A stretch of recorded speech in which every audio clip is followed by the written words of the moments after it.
tardes.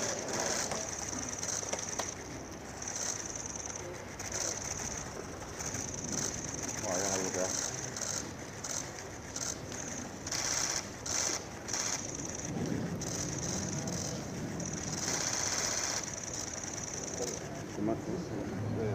Mejor, ¿no?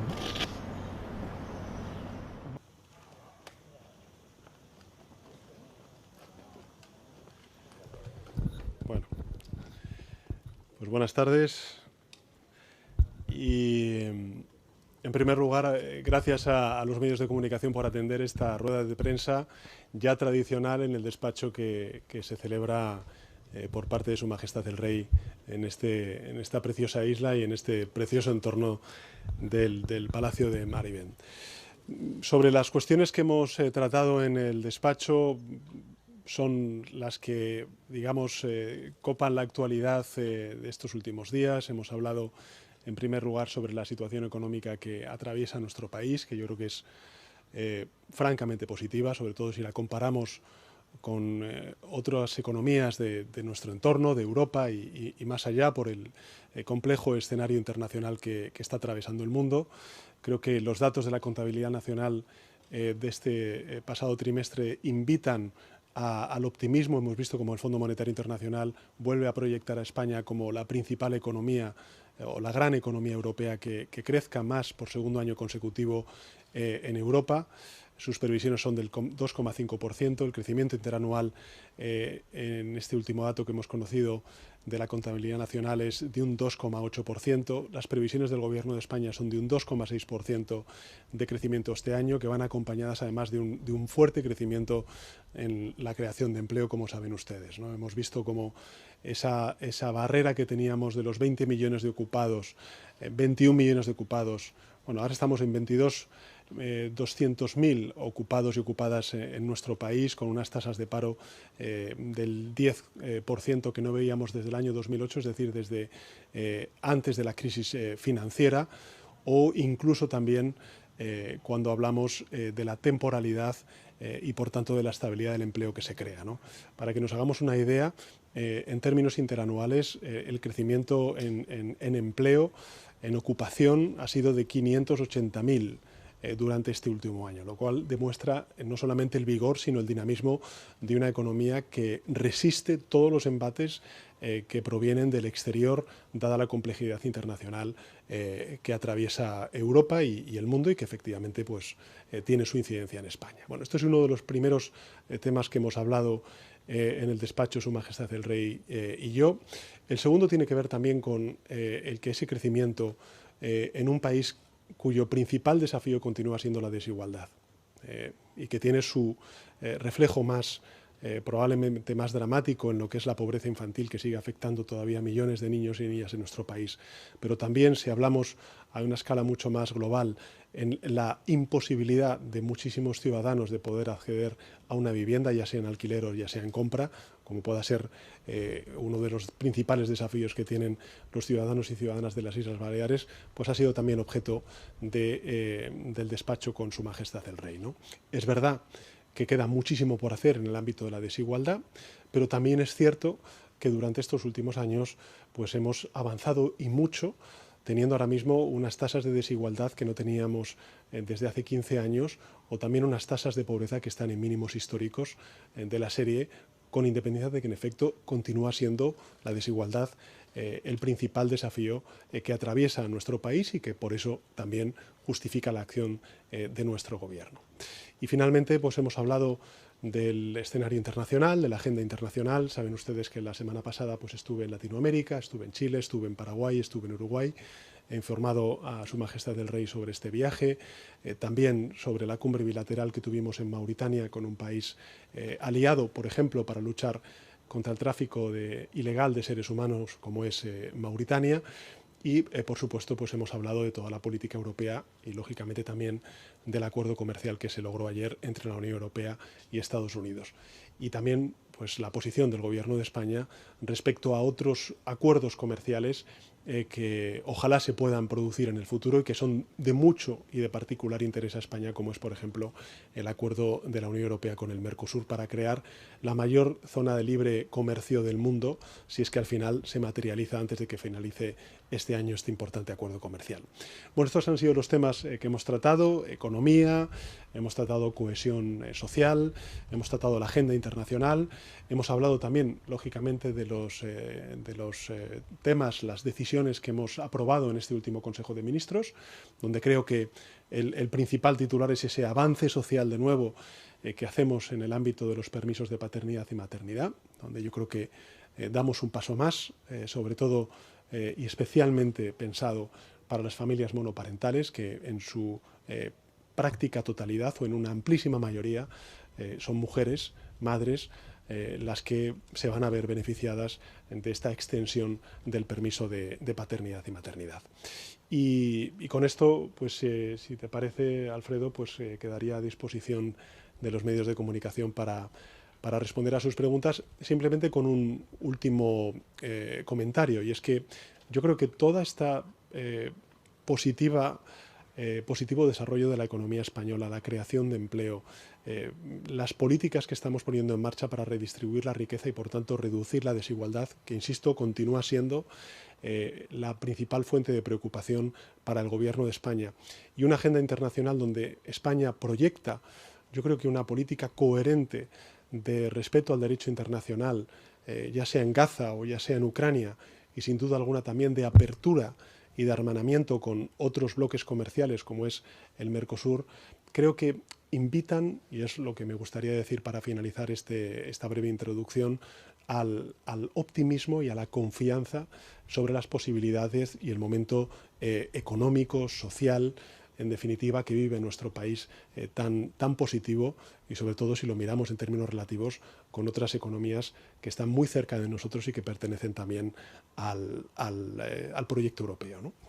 Y con esto pues quedaría, Alfredo, a disposición de los medios. Gracias, presidente. Vamos con los dos turnos de preguntas. Representando a los gobiernos nacionales, pregunta Lucía Ayesco de Radio Nacional. ¿Qué tal, presidente? Buenas tardes. El Tribunal Supremo ha decidido hoy enviar al fiscal general del Estado al banquillo. ¿Cree usted que ha llegado ya el momento de que Álvaro García Ortiz presente su dimisión para preservar el prestigio de esta alta institución, de la Fiscalía? Y si me permite, una segunda pregunta. Después de estos días se cogerá unas vacaciones, imaginamos, como muchos españoles. Va a aprovechar para descansar, lógicamente, y puede que para reflexionar también sobre un posible cambio de su gobierno en septiembre. Es decir, los ministros de su gabinete se van a poder ir tranquilos de vacaciones también. Gracias. Bueno, muchas gracias, Lucía. Respecto a la primera de las preguntas, yo creo que ya el Consejo de Ministros en la rueda de prensa ha manifestado la posición. Nosotros respaldamos la acción del fiscal general del Estado, creemos en su inocencia y, por tanto, cuenta con el aval y el apoyo del Gobierno de España.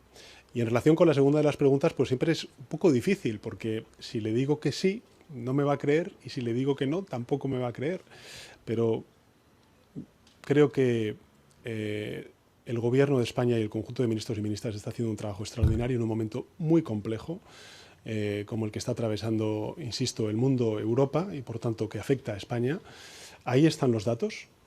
No estamos hablando de cosas abstractas, estamos hablando del buen funcionamiento de la economía, del fuerte incremento en la creación de empleo en nuestro país, de las políticas que estamos haciendo de reforma en ámbitos tan diversos como es, por ejemplo, la transformación energética, como es también las políticas sociales, hoy, sin ir más lejos, también en política de autonomía estratégica, con el respaldo que da el Gobierno de España a través de la SEPI a una importante empresa como es Talgo. En definitiva, hay, como dije ayer, mucho trabajo por delante, mucha legislatura por delante, y desde luego todos y cada uno de los ministros y ministras del Gobierno de coalición progresista cuentan con mi reconocimiento, con mi respeto y con mi respaldo. Por tanto, la respuesta es que no va a haber crisis de gobierno.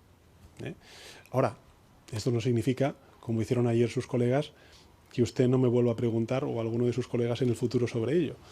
porque evidentemente pues, entra dentro del, digamos, de la lógica de la relación entre el periodista y en este caso el gobierno.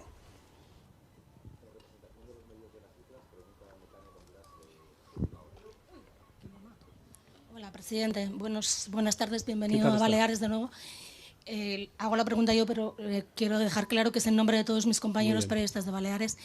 A raíz de la reunión que ha tenido con la presidenta Marga Proens, la presidenta ha dicho una serie de cosas en la rueda de prensa, ha lanzado un grito de auxilio en materia de inmigración, tal cual lo ha dicho, porque dice que Baleares no puede soportar más la llegada de los menores de Canarias, ha pedido ayuda para los menores que llegan, para los migrantes que llegan en bateras.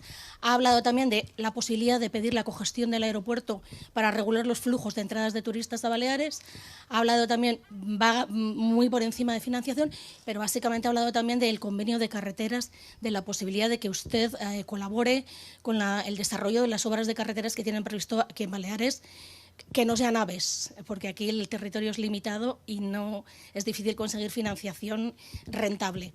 Esta sería la pregunta. De todo esto que ha dicho la presidenta, me gustaría saber usted cuál es su versión, y si me permite una bola extra, ya es que hoy el BOE publica que, no se ha hablado de este tema que para los ciudadanos de Baleares es muy importante, el BOE hoy publica que algunas ciudades de España, La Coruña, San Sebastián, algunas ciudades de Navarra, han acordado que haya declarar la emergencia habitacional para que se pueda limitar el precio de los alquileres en las islas. Yo no sé si usted animaría a la presidenta de Baleares a que también lo haga aquí, dado que Baleares es ahora mismo la comunidad con los precios de la vivienda más caros de España, algo de lo que creo que no han hablado ni usted ni la presidenta en su reunión. Bueno, a ver si me acuerdo de todas las preguntas. La primera sobre inmigración. Lo que quiero decirles es que el Gobierno de España tiene desde hace ya 7 años una política estructurada en materia de migración que tiene 5 pilares. El primero tiene que ver con el control de fronteras y el aumento en la capacidad de acogida del flujo migratorio. La segunda tiene que ver con el impulso a la migración legal, regular, frente a la migración irregular. La tercera tiene que ver con las políticas de integración, que son muy necesarias y que están en manos y son competencia, tanto en el caso de Baleares, no solamente del Gobierno, sino de los consells y de los propios ayuntamientos. La cuarta tiene que ver con que este es un fenómeno que afecta a toda Europa y por tanto es una política europea, y bajo la presidencia española de la Unión Europea en el año 2023 logramos un gran pacto de inmigración y asilo que tiene que ser cumplido por parte de todos los Estados miembros, y finalmente lo que tenemos que hacer es cooperar en origen con aquellos países de tránsito y de origen de esa migración.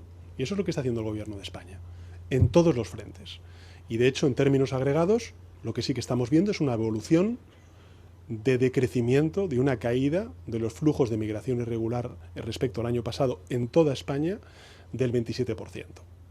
Una caída del 27%. Es cierto que eso no está ocurriendo en la ruta que afecta a las Islas Baleares. Y una de las cuestiones que he tratado con la presidenta de las Islas Baleares es que haremos un esfuerzo diplomático para, con aquellos países de origen y de tránsito, y frenar en origen efectivamente esa migración irregular. Ese es el compromiso que ha asumido con la presidenta. También le he dicho a la presidenta que la ley se cumple. La ley se cumple. Y los gobiernos, en este caso autonómicos, tienen que cumplir con la ley. Y las cámaras, las Cortes Generales, aprobaron una modificación de la ley de extranjería que es bastante clara respecto a la solidaridad que deben tener todos los gobiernos autonómicos para con aquellos, en este caso aquellas islas, en este caso las Islas Canarias, y no solamente, que sufren esa presión migratoria extra. Y por tanto tienen que cumplir con la ley. Hay conferencias sectoriales que se han desarrollado. El Gobierno de España ha puesto encima de la mesa más recursos económicos, en el caso de las Islas Baleares, de torno a 2 millones de euros para poder hacer frente a ese requerimiento, pero yo le he sido claro a la presidenta en este asunto. Y lo soy con todos los presidentes y presidentas autonómicos que hacen de la migración y de estos menores una cuestión de política y de confrontación con el Gobierno de España. La ley está para cumplirla. Y un partido que es de Estado tiene que cumplir con la ley. Y aquellos gobiernos autonómicos que se nieguen, pues efectivamente no estarán cumpliendo con la ley y tendrán, lógicamente, que saber cuáles son las consecuencias de esta cuestión. La segunda pregunta que me ha hecho usted es sobre los aeropuertos. Bueno, yo lo que le he dicho a la presidenta no ha sido, como usted ha dicho, de cogestión. La ley es una ley que lleva en vigor muchísimos años, incluso antes de que yo fuera presidente del gobierno, con el Partido Popular, con Mariano Rajoy como presidente del gobierno. AENA tiene constituidos desde hace ya mucho tiempo lo que se llaman comisiones de coordinación autonómicos, y por tanto yo lo que le he dicho a la presidenta Proens es que estamos abiertos a que se fortalezcan esas comisiones de coordinación autonómicas entre el Gobierno de Baleares, en este caso, y la empresa de AENA, para ver pues, de qué manera se puede reforzar y mejorar la cooperación entre AENA y en este caso el Gobierno de las Islas Baleares. Ningún problema en eso. La tercera pregunta que me hace usted es sobre la vivienda. Y por supuesto yo creo que, a ver, se lo digo de otra manera, cuando llegamos a la guerra de Ucrania hubo un repunte de la inflación que llegó a más del 10% como consecuencia del aumento en el precio del gas y en el precio de la electricidad. Y dijimos entonces que era un mercado que no funcionaba. Y nos fuimos a Bruselas y dijimos que había que modificar el modelo energético, que teníamos que modificar la regulación energética, que teníamos que intervenir desde lo público un mercado que a todas luces no funcionaba y que estaba haciendo precisamente que tuviéramos una inflación de más del 10% en el caso de España, con unos precios de la energía absolutamente desorbitados. Y lo logramos la solución ibérica, hicimos que ahora mismo en España tengamos un precio de la electricidad que es un 30% más barato que la media europea, y eso es sinónimo de competitividad, de atracción de inversiones, de crecimiento económico, de una factura de la luz para los hogares y para las empresas y las industrias, pues que otras economías no tienen. ¿Por qué? Porque hemos intervenido un mercado que a todas luces no funcionaba. Bueno, pues tendremos que hacer lo mismo con el mercado de la vivienda. Y eso es la ley de vivienda. Intervenir desde el poder público un mercado que claramente no obedece a la lógica de la oferta y la demanda. Entonces tenemos una concepción por parte de algunos gobiernos autonómicos que ven como sus ciudadanos están sufriendo el aumento del precio de la vivienda absolutamente exorbitado, una concepción neoliberal de no intervención desde lo público. Y es lo que llevamos haciendo 40 años en este país. Hemos aprobado una ley de vivienda que es el mecanismo que tienen los ayuntamientos, los gobiernos autonómicos, el gobierno de España para intervenir el mercado de la vivienda. Y los gobiernos autonómicos dicen que no. ¿Por qué? Por una cuestión ideológica. Pero si lo que no pueden permitirse es seguir como están, con aumentos del precio de la vivienda como están teniendo. Por tanto, yo invito a los ayuntamientos y a los gobiernos que dejen a un lado sus cuestiones ideológicas y que utilicen las herramientas que el Estado les da para intervenir un mercado que claramente no está funcionando. Y es lo mismo que hemos hecho con el mercado de la energía y con el precio de la electricidad. Intervenir desde lo público. ¿Y cuál es el resultado? Bajada de esos precios. Bueno, aquellas ciudades, aquellas comunidades autónomas que han empezado a utilizar esas limitaciones que habilita la ley de vivienda, están empezando a ver cómo baja y cómo cae el precio del alquiler. ¿Por qué no se hace aquí? ¿Por una cuestión política e ideológica? Bueno, pues que se lo expliquen a los ciudadanos. Pero las herramientas, los instrumentos las tienen. Y por tanto, yo creo que tiene, en fin, poco que ver con los ciudadanos y nada que ver con, bueno, pues con cuestiones que lógicamente no son asumibles seguir como se está siguiendo por parte de estas administraciones, como si, bueno, pues no existieran esos mecanismos a nivel público, ¿no? Por tanto, hombre, yo creo que es de sentido común que si has utilizado si has utilizado un tipo de política que no ha servido durante muchos años y el Estado te habilita, gracias a esa ley de vivienda, con herramientas e instrumentos para poder intervenir, pues hombre, creo que es bueno y de sentido común empezar a utilizar esas herramientas, porque allí donde se está utilizando empieza a funcionar. Y creo que esa es la línea y no precisamente otras que desgraciadamente se están siguiendo por parte del gobierno de las Islas Baleares y otras muchas en España, ¿no? Y la última pregunta era sobre, sobre el convenio de carreteras. Bueno, yo creo que lo que hemos acordado, ¿no? Y yo creo que es positivo, es ese convenio del ferrocarril, que además bueno, pues, implica un esfuerzo económico, ¿no? que creo que es demandado y legítimo por parte de los ciudadanos de las Islas Baleares y que va a hacer el Gobierno de España. Y en términos generales, sobre la financiación autonómica, ¿qué quiere que le diga? Desde que soy presidente del Gobierno de España, las Islas Baleares han aumentado en un 60% los recursos provenientes de la Administración General del Estado.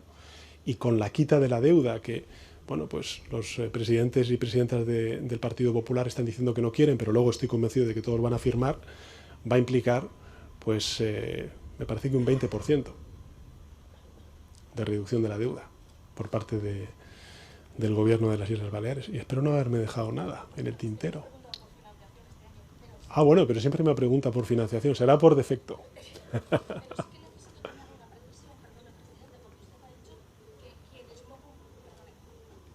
Quienes no cumplan la ley tendrán consecuencias. Quería saber qué consecuencias tendrán quienes no cumplan la ley. No, lo que digo es que se tiene que cumplir la ley y efectivamente quien no cumpla la ley pues sabe a lo que se tiene que atener. Bueno, muchas gracias. Que tengan un verano y que puedan descansar. Y la verdad es que, bueno, con este clima que tenéis ahora mismo hoy aquí, yo creo que es de las pocas veces que he venido que no tenía esta temperatura tan agradable. Muchas gracias y buen verano a todos y a todas.